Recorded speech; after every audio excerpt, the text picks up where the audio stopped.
I had the most uncomfortable flight this past summer. I was heading to VidCon in California, and I was stuck sitting beside this girl who had terrible body odor. And I'm not saying this to be mean or anything. I mean, giving her the benefit of the doubt, maybe she had a condition, maybe her parents forgot to pay the hydro bills, maybe someone pulled a prank on her and mixed her lotion with vomit that morning. Regardless, I was uncomfortable that flight. So it was her, me, and my friend Dennis. And I jinxed it too. I was like, if no one sits here, I'ma move over so we have more legroom. And then bam, Oscar arrives.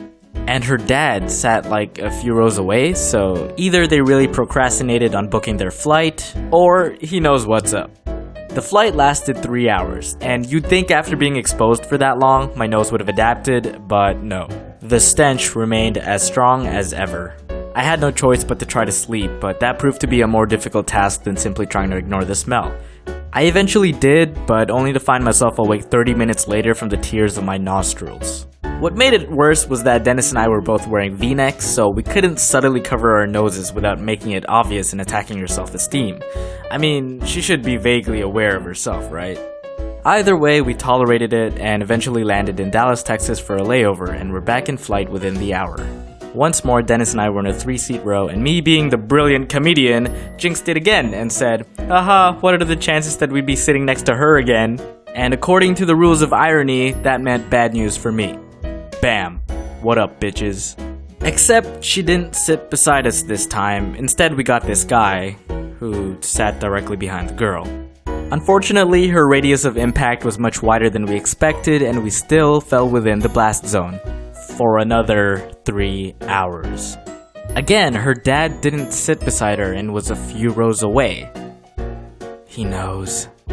I felt bad for the dude beside us because we knew what to expect, because we've already had a taste, or rather a smell, of what was in store for us. I saw him attempting to do the same thing I did and tried going to sleep.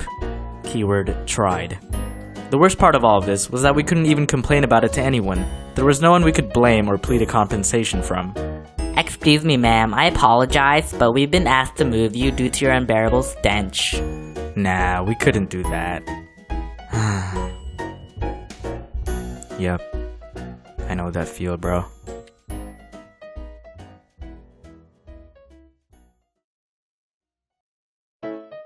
Speaking of flights, you guys should check out this new funny video from Turkish Airlines of Kobe Bryant and Lionel Messi. If you guys remember last year, they faced off trying to impress this kid on the plane and win his approval.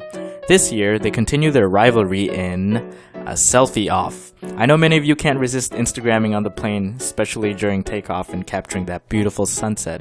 I just wish my flight experience was as exciting as this.